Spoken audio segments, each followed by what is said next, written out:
Easy TV ముందుగా headlines చూద్దాం. సుపరిపాలనలో తొలి అడుగు జ్యోతి ప్రజ్వాలన చేసిన చంద్రబాబు, పవన్, లోకేష్ పురంధేశ్వరి. ఏపీలో కూటమి పాలనకు ఏడాది పూర్తి. అమరావతిలో ప్రత్యేక సదస్సు సీఎం చంద్రబాబు అధ్యక్షతన కార్యక్రమం.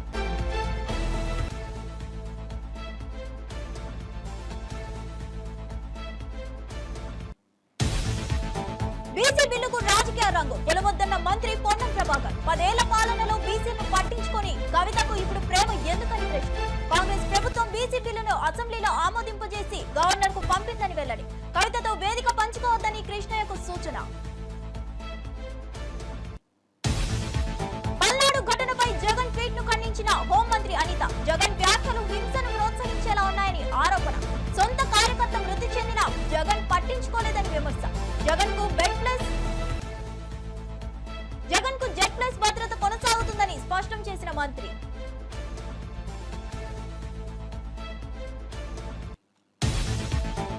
జూన్ 29న నిజామాబాద్ కు కేంద్ర మంత్రి అమిత్ షా పసుపు బోర్డు కార్యాలయాన్ని ప్రారంభించనున్న హోంమంత్రి. దివంగత నేత డి శ్రీనివాస్ విగ్రహ ఆవిష్కరణ. రైతు సమ్మేళనం సభకు హాజరు. టీఆర్ఎస్ అవినీతిలో కూరుకుపోయిందన్న ఎంపీ అరవింద్.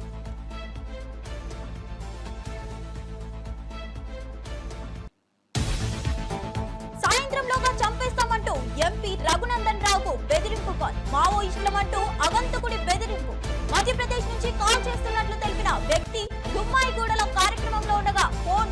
డీజీపీ ఎస్ఏలకు రఘునందన్ రావు ఫిర్యాదు.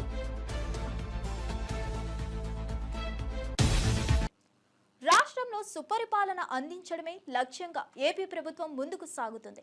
ఏపీలో కూటమి పాలనకు ఏడాది పూర్తయిన సందర్భంగా సుపరిపాలనలో తొలి అడుగు పేరిట అమరావతిలో నేడు ప్రత్యేక సదస్సును నిర్వహించారు. రాజధాని అమరావతిలోని సచివాలయం వెనుక భాగంలో ఏర్పాటు చేసిన ప్రత్యేక వేదిక ఈ కార్యక్రమానికి వేదికైంది. ముఖ్యమంత్రి చంద్రబాబు ఈ సదస్సుకు అధ్యక్షత వహించారు.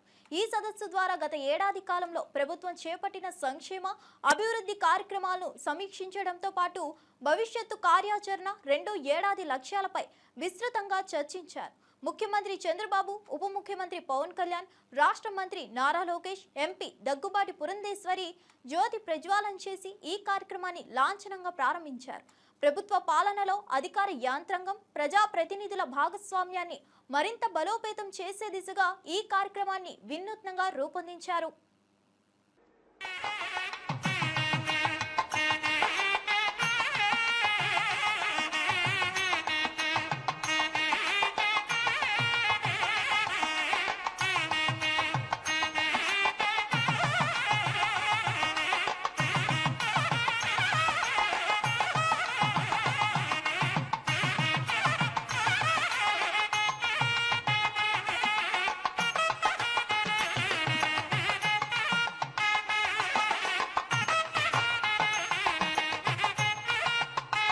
కూటమి ప్రభుత్వం సుపరిపాలనలో ఏడాది విజయవంతంగా ముగించుకొని మరింత మునుముందుకు వెళుతున్నటువంటి తరుణంలో దీపకాంతులు ప్రజ్వలింపజేసుకొని మంగళప్రదంగా రానున్న వత్సరాల్లో మరింత అభివృద్ధిని సాధించాలనే ప్రగాఢమైన విశ్వాసంతో మన చంద్రబాబు నాయుడు గారు, మన పవన్ కళ్యాణ్ గారు, అలాగే మన బీజేపీ రాష్ట్ర శాఖ అధ్యక్షురాలు గౌరవనీయురాలు పురంధరేశ్వరి గారు అందరూ కలిసి దీపారాధన గావించారు. పల్నాడు జిల్లాలో సింగయ్య అనే వ్యక్తి మృతి చెందిన ఘటనకు సంబంధించి వైఎస్ఆర్ కాంగ్రెస్ పార్టీ అధినేత వైఎస్ జగన్మోహన్ రెడ్డి చేసిన ట్వీట్ పై రాష్ట్ర హోంమంత్రి బంగళపూడి అనిత తీవ్ర ఆగ్రహం వ్యక్తం చేశారు. వైసీపీ నేతల ప్రవర్తన దారుణంగా దిగజారిపోయిందని ఆమె మండిపడ్డారు. సచివాలయంలో సోమవారం ఏర్పాటు చేసిన మీడియా సమావేశంలో మంత్రి అనిత మాట్లాడుతూ జగన్ వ్యాఖ్యలు సమాజంలో హింసను ప్రేరేపించే విధంగా ఉన్నాయని, రాజకీయ నాయకుల మాటలను ప్రజలు నిశితంగా గమనిస్తారని అన్నారు. సొంత పార్టీ కార్యకర్త వాహనం కింద పడితే పట్టించుకోకపోవడం అత్యంత దారుణమని విషయం. గాయపడిన వ్యక్తిని కరికరం లేకుండా పక్కకు లాగి ముళ్ళ పొదల్లో పడేశారు. ఆ వ్యక్తిని సకాలంలో ఆసుపత్రికి తరలించి ఉంటే బహుశా ప్రాణాలు నిలిచేవేమో. జగన్ కు రాజకీయ ప్రయోజనాలే ముఖ్యమా? మనుషుల ప్రాణాలంటే ఏమాత్రం లెక్కలేదా? 2 వ్యక్తులు మరణించినప్పటికీ జగన్ తన పర్యటనను యథావిధిగా కొనసాగించారని మంత్రి అనిత ఆవేదన వ్యక్తం చేశారు. చేసుకోండి అని చెప్పి అక్కడున్న ప్రతి నాయకుడికి కూడా నోటీసులు అనేవి సర్వ్ చేశారు. ఇన్ఫర్మేషన్ అనేది సర్వ్ చేశారు. ఆఫ్ కోర్స్ అయిపోయింది. అవసరమైన బంధు అయినప్పటికీ కూడా వాళ్ళని చుట్టుపక్కల నియోజకవర్గాల నుంచి వేల కొద్దీ ఈ రోజు రేపు ఇంతమంది రావాలి అంతమంది రావాలని వాళ్ళు వాట్సాప్ గ్రూప్లో పెట్టుకున్న తర్వాత మాకున్న ఇంటెలిజెన్స్ రిపోర్ట్ ప్రకారం వీళ్ళందరూ మొబిలైజ్ చేస్తున్నారన్న సంగతి తెలిసి అతనికి Z+ సెక్యూరిటీ అయిన వ్యక్తిగా అతనికి ఇవ్వాల్సిన సెక్యూరిటీని ప్రాపర్ వేలో మేమందరం కూడా మేము ఇవ్వగలిగాం, ఇచ్చాం కూడా. ఇచ్చిన తర్వాత మనం చూస్తే ఆ జగన్మోహన్ రెడ్డి షో చేశాడు, ఒక రోడ్ షో చేశారు. అతను వెళ్ళేదేమో ఒక పరామర్శకి వెళ్తున్న వ్యక్తి రోడ్ షో చేస్తున్నాడు. ఇంచుమించుగా అతని ఇంటి దగ్గర నుంచి తాడేపల్లిలో అతని ఇంటి దగ్గర నుంచి 10:30కి స్టార్ట్ అయిన వ్యక్తి సాయంత్రం 4 గంటలకి ఆ రెంటపల్లి వెళ్ళారంటే ఒకసారి ఆలోచన చేయండి, ఎంత స్లోగా మూవ్ అయ్యి ఎంత రోడ్ షో చేసుకుని ఆయన వెళ్ళారో ఒక్కసారి జనాలు కూడా అర్థం చేసుకోవాలి. ఈ నేపథ్యంలో అతను రోడ్ షో చేసుకుంటూ అందరికీ అభివాదాలు చేసుకుంటూ అందరి దగ్గర నవ్వుతూ షేక్ హ్యాండ్లు ఇస్తూ ఆయన వెళ్తూ ఉంటే దారిలోని అతని కార్యకర్త, అతని సింపథైజర్, అంటే వాళ్ళ పార్టీ సింపథైజర్, పార్టీ కార్యకర్త కనీసం వెహికల్కి కింద పడిపోయి టైర్ కింద పడ్డాడు అన్న సంగతి తెలిసి కూడా అతను కనీసం బండి ఆపకుండా బీసీ బిల్లు అంశానికి రాజకీయ రంగు పులుముతున్నారంటూ బీఆర్ఎస్ ఎమ్మెల్సీ కవితపై రాష్ట్ర బీసీ సంక్షేమ శాఖ మంత్రి పొన్నం ప్రభాకర్ తీవ్రంగా విరుచుకుపడ్డారు. 10 ఏళ్ల పాటు అధికారంలో ఉన్నప్పుడు బీసీల సంక్షేమాన్ని ఏమాత్రం పట్టించుకొని కవిత ఇప్పుడు వారి గురించి మాట్లాడడం హాస్యాస్పదంగా ఉందని ఆయన ఎద్దేవా చేశారు. సోమవారం గాంధీ భవన్లో ఏర్పాటు చేసిన మీడియా సమావేశంలో ఆయన మాట్లాడుతూ బీసీల అభ్యున్నతికి కాంగ్రెస్ ప్రభుత్వం కట్టుబడి ఉందని స్పష్టం చేశారు. తమ ప్రభుత్వం బీసీ బిల్లును శాసనసభలో ఆమోదింపచేసి గవర్నర్ ఆమోదం కోసం పంపిన విషయాన్ని మంత్రి గుర్తు చేశారు. బడుగు బలహీన వర్గాల సంక్షేమం విషయంలో రాజకీయాలకు అతీతంగా అందరూ కలిసి రావాలని ఆయన పిలుపునిచ్చారు. బీసీల పట్ల తమ ప్రభుత్వానికి ఉన్న చిత్తశుద్ధిని తక్కువ చేసే ప్రయత్నాలను సహించబోమని హెచ్చరించారు. మీరు ఈ ఉద్యమానికి 42% రిజర్వేషన్ సంబంధించినటువంటి నిర్ణయం విషయం లోపల మా పార్టీ చాలా క్రిస్టల్ క్లియర్. రాహుల్ గాంధీ గారు ఇది ఎజెండా. రాహుల్ గాంధీ గారు ఓపెన్ మైదాన్లో పార్లమెంటులో కానీ ఎక్కడ కానీ ఇది మా విజన్ అని చెప్తా ఉన్నారు. తెలంగాణలో మేము ఎంపెరికల్ డాటా ఏ కోర్టులు ఇందిరా సహాని కావచ్చు ఏ కోర్టులు చెప్పినా మేము ఇలా బరాబర్ ఎంపెరికల్ డాటా ప్రామాణికమైనటువంటి సమాచారం తెలంగాణ ప్రభుత్వం దగ్గర ఉంది. ఇందిరా సహాని కేసులు అదే చెప్పారు. అన్నిటికంటే ఎక్కువ ఈరోజు భారతదేశంలోని అనేక రాష్ట్రాల్లో ఈబీసీ రిజర్వేషన్ తర్వాత 50% క్యాప్ అనేది వెళ్ళిపోయింది. అది క్వశ్చన్ కానే కాదు. ఉదాహరణకు తెలంగాణలో 15% 2001 జనాభా లెక్కల ప్రకారంగా 15% ఎస్సీ, ఇటీవల సవరణల తర్వాత ఎస్టీ 10%, ఇంక్లూడింగ్ ముస్లిం బీసీ 27%, 52% ప్లస్ 10 ఈబీసీ 62%. ఇప్పుడు తెలంగాణలో రిజర్వేషన్ల ప్రక్రియ నడుస్తూ ఉంది. న్యాయస్థానాలకు తెలియదు ఇది. కాబట్టి కవిత గారు సత్రంలో భోజనం పెడుతుందంటే కూడా సిఫార్సు లెటర్ కావాలని, సత్రంలో అయితే ఓపెన్ టు ఆల్ భోజనం, దానికి కూడా సిఫార్సు లెటర్ కావాలన్నట్టు మేము ఇంత ప్రక్రియ చేస్తూ ఉంటుంటే ఫిబ్రవరి 4 నుంచి 24 నుంచి ఫిబ్రవరి 4, 25 లోపల ఇంత ప్రక్రియ జరిపి చట్టం చేసి గవర్నర్ గారు ఆమోదం పొంది ఢిల్లీ పోతే ఇక్కడ కూర్చొని సన్నాయి నొక్కుల్లో కూడా మాట్లాడితే నాకు అర్థమే కాలే. బీసీల బిడ్డలం, విద్యార్థి ఉద్యమాల నుంచి బీసీలకు సంబంధించి ఒక ఆలోచనతోటి ముందుకు పోతున్నటువంటి సందర్భంలో మా ప్రభుత్వం రాహుల్ గాంధీ గారి మార్గదర్శకత్వంలో తెలంగాణ రాష్ట్ర ప్రభుత్వం అటు ముఖ్యమంత్రి రేవంత్ రెడ్డి గారు కానీ ఇటు ఉప ముఖ్యమంత్రి బట్టి విక్రమార్క గారు కానీ మా పిసిసి అధ్యక్షులు మహేష్ కుమార్ గౌడ్ గారు కానీ యావత్ క్యాబినెట్ కాంగ్రెస్ పార్టీ కింది నుంచి పైదాకా ఇందుకు సంబంధించినటువంటి ఒక కమిట్మెంట్ తోటి ఉన్నాం. నేను అడుగుతున్నా, 10 ఏళ్ల అధికారంలో మీరు పట్టించుకోలే.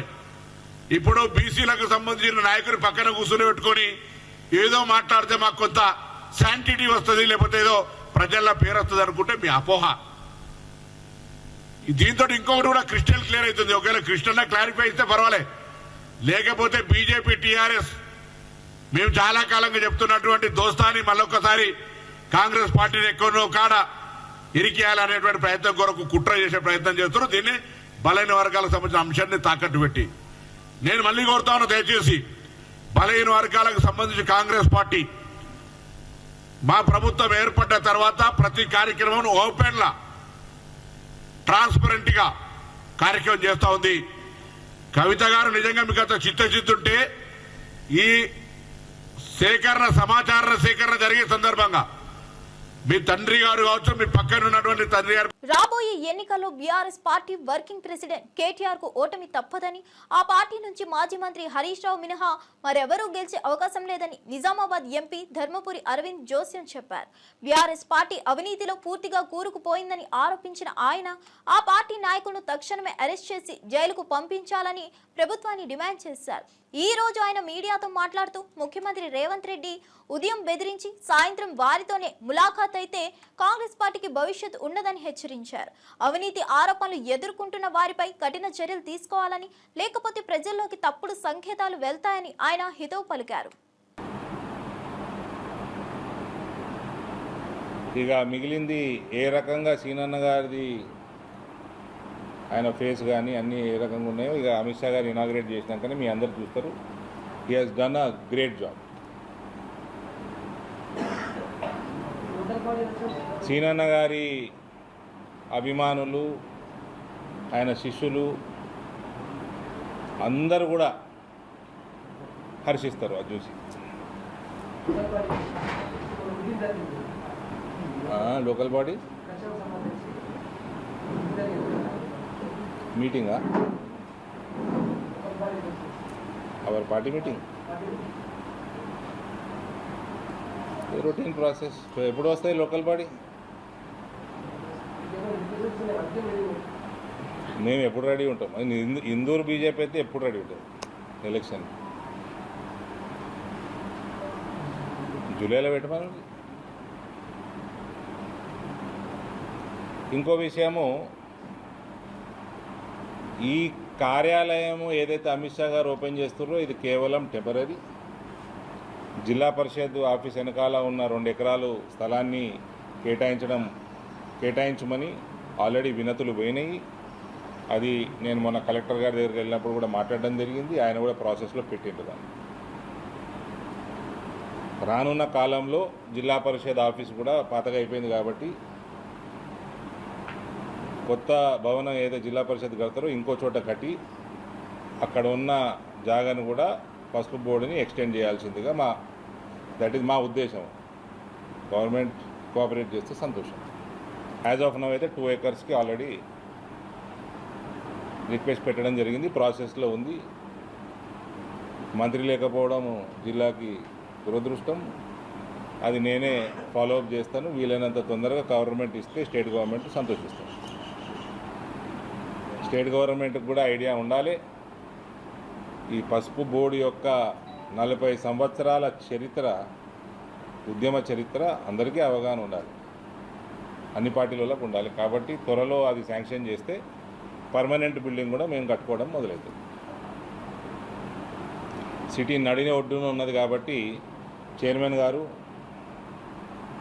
ఇక టర్మరిక్ బోర్డు సంబంధించి కామర్స్ మినిస్ట్రీకి సంబంధించిన అధికారులందరూ కూడా దాన్ని సెలెక్ట్ చేసుకోవడం జరిగింది.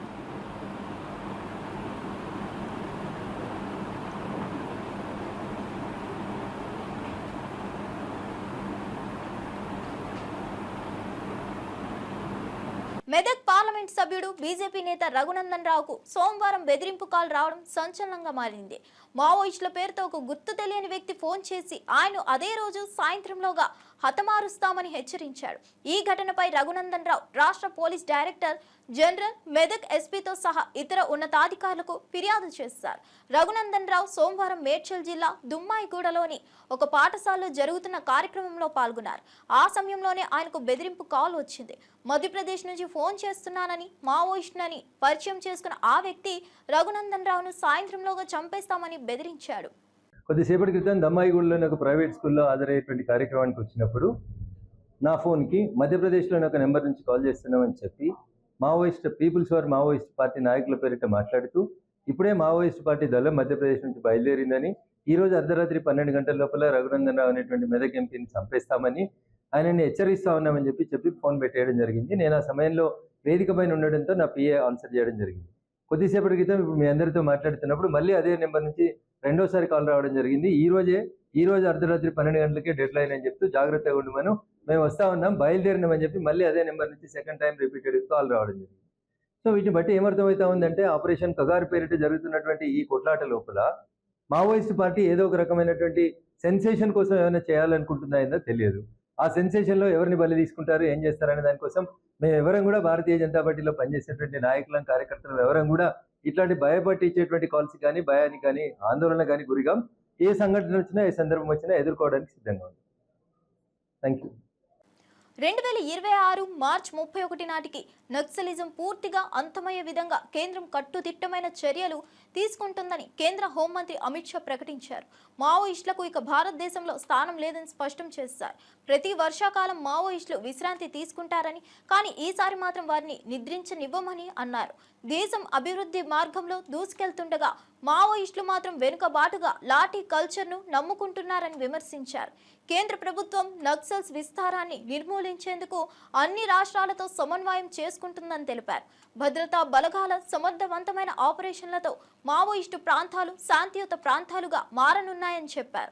త్వరలోనే ప్రజలు నక్సలిజం లేని భారత్ను చూసే రోజులు దగ్గర పడ్డాయని అమిత్ షా ధీమా వ్యక్తం చేశారు. नवा रायपुर में कहा था, अटल नगर में कहा था कि 31/3/2026 ये देश नक्सलवाद से मुक्त हो जाएगा। और मित्रों, मैं फिर से बात विश्वास के साथ दोहराना चाहता हूं, जिस तरह से सुरक्षा बलों ने पराक्रम किया है, हमारी सूचना एजेंसियों ने सटीक रणनीति बनाई है, हमें लक्ष्य को सिद्ध कर कर रहेंगे। और आज मैं छत्तीसगढ़ वासियों को कहकर जाता हूं कि हर बार बारिश में नक्सली थोड़ा आराम कर लेते थे, इस बार बारिश में भी हम उनको सोने नहीं देंगे और 31 दिन के लक्ष्य को हम आगे बढ़ाएंगे। నర్సాపూర్ పర్యటనలో భాగంగా చిప్పల్తుర్తి గ్రామ పంచాయతీ కార్యాలయాన్ని సందర్శించిన మాజీ మంత్రి హరీష్ రావు అక్కడి పరిస్థితులను పరిశీలించారు. ఈ సందర్భంగా పంచాయతీ సిబ్బంది ఆయనకు తమ సమస్యలను విన్నవించారు. 3 నెలలుగా జీతాలు అందక తీవ్ర ఇబ్బందులు పడుతున్నామని, ట్రాక్టర్కు డీజిల్ డబ్బులు లేక 20 రోజులుగా చెత్త తీసుకెళ్లలేకపోయామని వాపోయారు. దీనివల్ల గ్రామ ప్రజలంతా తాము చేస్తున్న పని పట్ల అసహనం వ్యక్తం చేస్తూ విమర్శిస్తున్నారని, తిట్లు భరించాల్సి వస్తుందని ఆవేదన వ్యక్తం చేశారు. హరీష్ రావు ఈ సమస్యలపై స్పందిస్తూ ప్రస్తుతం అధికారంలో ఉన్న కాంగ్రెస్ ప్రభుత్వం పాలన తీరే ఇది అని ఆరోపించారు. స్థానిక సంస్థలకు నిధులు విడుదల చేయకుండా పంచాయతీలను నిర్లక్ష్యం చేస్తున్నదని ధ్వజమెత్తారు. తాను ఈ సమస్యలను శాసనసభలో ప్రస్తావించి ప్రభుత్వాన్ని నిలదీస్తానని హామీ ఇచ్చారు. మీరు వెళ్ళాలి, ఒక మంచి నాయకుడు సొంత లక్ష్మారెడ్డి గారు ఫోన్ చేస్తే నేను అర్జెంటుగా బయలుదేరి ఆ రోజు గ్రామానికి రావడం జరిగింది. మొన్న కూడా సొంత గారు ఫోన్ చేసి చాలా మంచి నాయకుడు, విజయావిష్కరణకు మీరు తప్పకుండా రావాలి అన్నారు. నిజంగా ఇలాంటి ఒక మంచి కార్యకర్తకు వెళ్తే ఆయన ఆత్మ శాంతి చేకూరుతుందని చెప్పి నేను ఇలా వీలు చేసుకొని కార్యక్రమానికి రావడం జరిగింది. ఎందుకంటే కార్యకర్తలు, నాయకులే పార్టీకి చాలా ముఖ్యం. ఆయన మంచి ప్రజాసేవ చేస్తూ ఉద్యమంలో కానీ అభివృద్ధిలో కానీ నిరంతరం పనిచేసేటువంటి వ్యక్తి. నిజానికి ఇందాక మా చంద్రగౌడ్ అన్నట్టు ఆ రోజు నర్సాపూర్ రెవెన్యూ డివిజన్ కావాలి అని పట్టుబట్టి నిరాహార దీక్ష శిబిరం నడపడంలో ఒకడు మా శ్రీనివాస్ గారు. ఆ రోజు వెంకటలక్ష్మి కూడా సార్ మాకు డివిజన్ కావాలి అన్నది చాలా గట్టిగా అడిగిందంటే ఎవరి కోసం అడిగింది? వెంకటలక్ష్మి ఇంటికైనా వచ్చేది ఉందా? శ్రీనివాస్ ఇంటికి వచ్చేదేమన్నా ఉందా? నర్సాపూర్ రెవెన్యూ డివిజన్ అయితే నర్సాపూర్ ప్రజలకు మేలు జరుగుతుంది అని చెప్పి ఆ ప్రజల కోసం వాళ్ళు మాట్లాడినటువంటిది ఈరోజు నేను గుర్తు చేసుకుంటా ఉన్నా. అంటే అలాంటి మంచి మనిషి మన గ్రామం కూడా ఎంతో చక్కగా అభివృద్ధి చేశారు. భవిష్యత్తులో కూడా తప్పకుండా శ్రీనివాస్ కుటుంబానికి, సునీత గారు కానీ, నేను కానీ బీఆర్ఎస్ పార్టీ పూర్తి అండదండగా అందిస్తుందని చెప్పి మనం చేస్తా ఉన్నా. ఎంత చేసినా తండ్రి లేనిలోకి తీర్చలేదు. అమ్మాయి వైష్ణవి విషయంలో భవిష్యత్తు విద్య కోసమైనా, భరత్ కోసమైనా, వాళ్ళ పెళ్లిళ్ళ విషయంలోనైనా పార్టీ పూర్తిగా ఒక తండ్రిని మేము ఇవ్వలేమేమో కానీ పార్టీగా మేము అందరం కూడా నిలబడతాం. ఆ కుటుంబానికి అన్ని రకాలుగా అండదండగా ఉంటామని చెప్పి కూడా ఈ సందర్భంగా నేను గుర్తు చేస్తా ఉన్నా. సరే, ఈరోజు శ్రీనివాస్ ఒక ఉద్యమకారుడు. శ్రీనివాస్ బీఆర్ఎస్ పార్టీ వ్యవస్థాపకుల్లో ఒకడు. సిపిఐ పార్టీ నుంచి, లెఫ్ట్ పార్టీ నుంచి వచ్చి చాలా అద్భుతంగా బీఆర్ఎస్ పార్టీ ఎదుగుదలకు ఈ నర్సాపూర్ తాలూకాలో, ఈ ప్రాంతంలో పనిచేసినటువంటి నాయకుల్లో ఆయన ఒకడు. మరి ఇవాళ ఆయన ఉండుంటే ఈ పోరాటాల్లో ఈ ప్రభుత్వం ఎట్లా ఫెయిల్ అయిందో కూడా మనం చూస్తూ ఉన్నాం. ఇవాళ పొద్దున్నే గాంధీ భవన్లో గొర్రెలు తోలిచ్చిరట. మొత్తం గొల్ల కుటుంబాలందరూ పోయి గాంధీ భవన్లో గొర్రెలు తోలిరట. ఎందుకు 100 రోజుల్లో 2వ విడత గొర్రెలు ఇస్తాను, 500 రోజులైంది మీ సంగతి ఏంటని గొల్ల కుటుంబాలంతా గాంధీ భవన్ ఉపయోగించినట్టు కాదు. గొర్రెలు కూడా అయినాయట గాంధీ భవన్. మా యాదవ్ బీజేపీ ఎంపీ బండి సంజయ్ పై బీఆర్ఎస్ ఎమ్మెల్యే పాడి కౌశిక్ రెడ్డి ఆగ్రహం వ్యక్తం చేశారు. నీకు అసలు దిమాక్ ఉందా బండి సంజయ్ అని వ్యాఖ్యానించారు. కేసీఆర్, కేటీఆర్, హరీష్ రావుల గురించి మాట్లాడే స్థాయి నీకు ఉందా అని ఘాటుగా ప్రశ్నించారు. హుజూరాబాద్ నియోజకవర్గంలోని ఉప్పల్ బ్రిడ్జి పనులు ఇప్పటికే కేసీఆర్ హయాంలోనే పూర్తయ్యాయని, కానీ రైల్వే ట్రాక్ పై ఒక్క జాయింట్ పనిని 4 ఏళ్లుగా పూర్తి చేయలేకపోతున్నామని ఎద్దేవా చేశారు. నువ్వు అర్థం కాని దద్దమ్మలా వ్యవహరిస్తూ కాళేశ్వరం వంటి ప్రాజెక్టులపై మాట్లాడటమే నీ అజ్ఞానానికి నిదర్శనమని అన్నారు. సార్ అవకాశం ఇవ్వండి అని నువ్వు అడుగుతున్నావు అని. అసలు నీకేమైనా దిమాక్ ఉందా అవే బండి సంజయ్? నీకు ఆల్రెడీ అవకాశం ఇచ్చిండ్రు. కేంద్ర 2 సార్లు ఎంపీ అయినావు, కేంద్ర హోంమంత్రి అయినావా బాబు. నువ్వు కేంద్ర హోంమంత్రి అయి ఉండి నువ్వు కనీసము కాళేశ్వరం గురించి నువ్వు మాట్లాడుతూ ఉన్నావు. మా వినోద్ కుమార్ గారు కేసీఆర్ గారి నాయకత్వంలో హుజురాబాద్ నియోజకవర్గంలో కమలాపూర్ మండలంలో ఉప్పల్లు బ్రిడ్జ్ రాష్ట్రం నుంచి కట్టే 45 కోట్ల రూపాయలతో కంప్లీట్ చేసి పెడితే 4 సంవత్సరాలు అవుతుంది వినోద్ కుమార్ గారు కంప్లీట్ చేసి. నువ్వు ఎంపీ అయి దాదాపు ఒక టర్మ్ అయిపోయింది, సెకండ్ టర్మ్ అయి ఆల్మోస్ట్ 2 సంవత్సరాలకు వస్తుంది. నువ్వు కేంద్ర హోంమంత్రి ఉండి ఆ మధ్యలో జాయిన్ చేయడానికి చేతగాని దద్దమ్మవి బండి సంజయ్. నువ్వు కాళేశ్వరం గురించి మాట్లాడుతున్నావా? నేను ఒకటి, నువ్వు మా హరీష్ రావు గారి గురించి, కేసీఆర్ గారి గురించి, కేటీఆర్ గారి గురించి మాట్లాడే స్థాయి అవన్నీ. రెండోది, నిన్న ఒక్కటే అడిగింది కదా స్ట్రేట్ క్వశ్చన్, ఎట్లా ఆయకట్టు ఎక్కువ వచ్చిందని. నేను బండి సంజయ్ గారిని స్ట్రేట్ క్వశ్చన్ అడుగుతున్నా. నువ్వు ఒక్కటే సమాధానం చెప్పి కదా, డీటెయిల్స్లకి కూడా నేను బోను జస్ట్ 1 minute కంప్లీట్ చేసేస్తా. ఎందుకంటే మా గౌరవనీయులు వినోద్ కుమార్ గారు, కమలాకర్ అన్న అండ్ శ్రవణ్ గారు చాలా డీటెయిల్గా చెప్పిండ్రు. నేను ఒక్కటే అడుగుతున్నా, మీరు మాట్లాడేటప్పుడు కొంచెం ఆలోచించి మాట్లాడండి. 2004 నుంచి 2014 వరకు కాంగ్రెస్ గవర్నమెంట్ ఉంది. కొత్త ఆయకట్టు ఎంత క్రియేట్ చేసిర్రు? 5,71,000. 2 కలిపితే, అన్ని కలిపితే, స్టెబిలైజేషన్, కొత్త ఆయకట్టు అన్ని కలిపితే వీళ్ళు క్రియేట్ చేసింది 6,64,000 మాత్రమే. ఈ కాళేశ్వరం కట్టిన తర్వాత అన్ని కలిపి 48,74,000 ఎకరాలకి ఇవాళ నీళ్ళు ఇచ్చింది కేసీఆర్ గారు. వాస్తవం ఇది కానా కాదా? మరి నీకు దిమాక్ లేదా? 2000 నువ్వు అసలు బీజేపీ పార్టీవా, నువ్వు కాంగ్రెస్ పార్టీవా? రేవంత్ రెడ్డి చెప్తే నువ్వు పనిచేస్తావు, బస్ దట్స్ ఆల్. కాబట్టి ఖచ్చితంగా దీనికి నువ్వు జవాబు చెప్పాలి.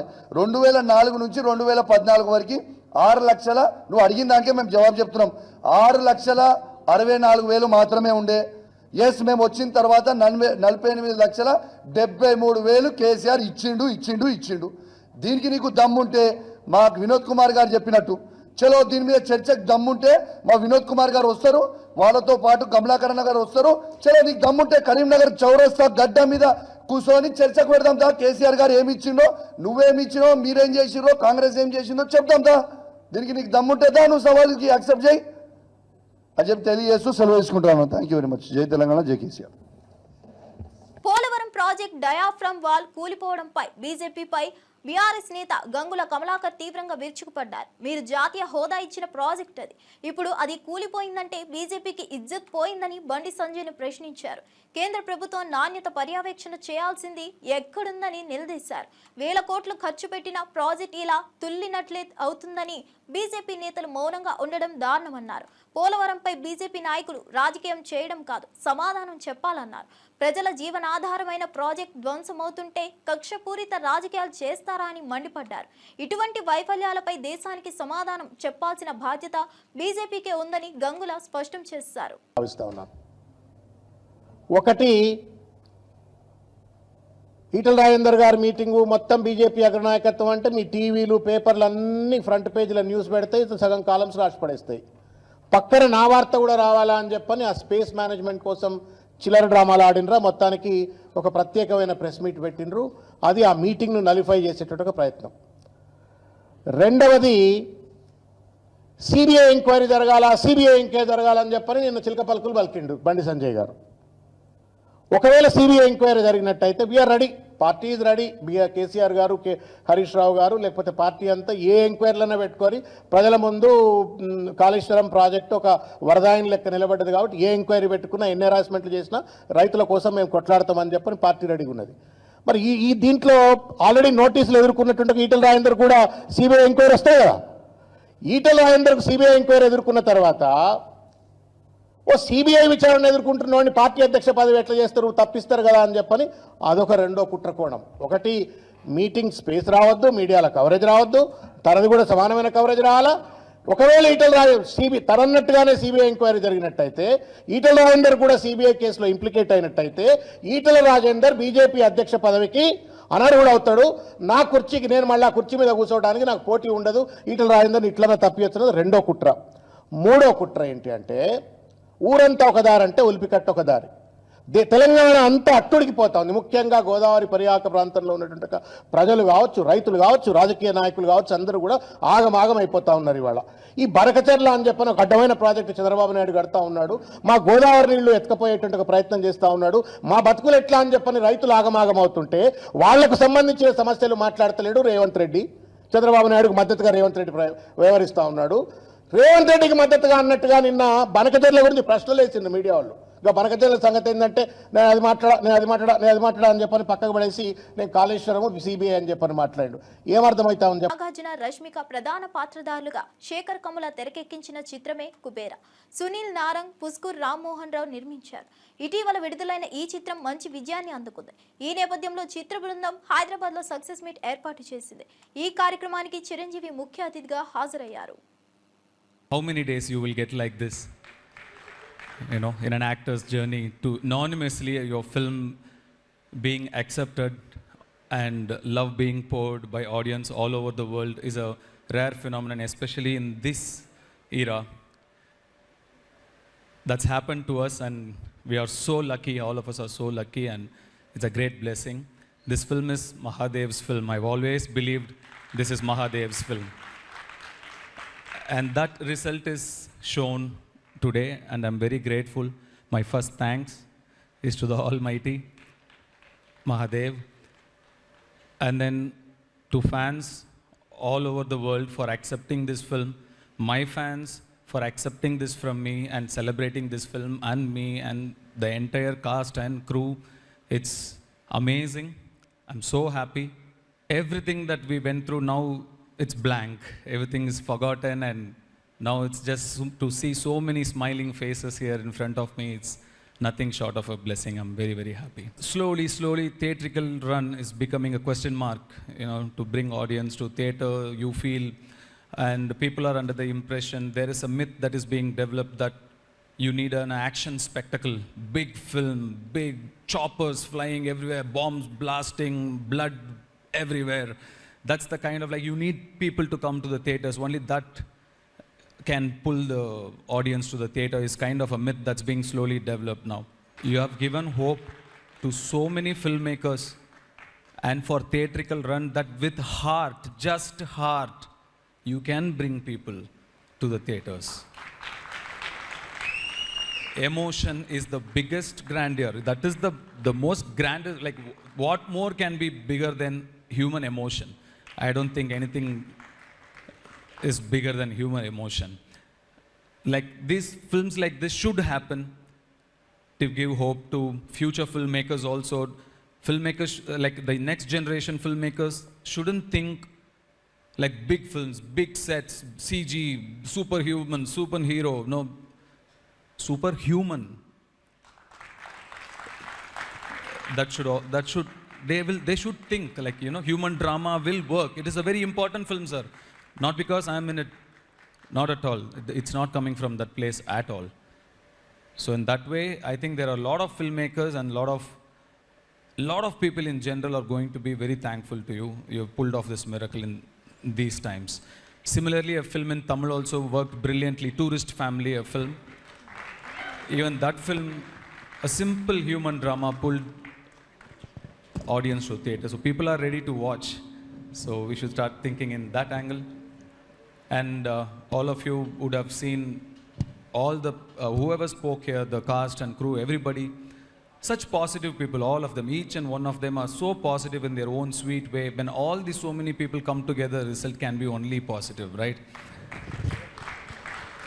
And I'm not going to thank each and every one of you. We've thanked each of us, all of us, with each other enough number of times. So just one big thanks to all of you. That's all. And everybody worked very hard. And now it's not you and me. We as a team are thankful to the world. Very big thanks. And my mother keeps telling me, when there is success, talk less.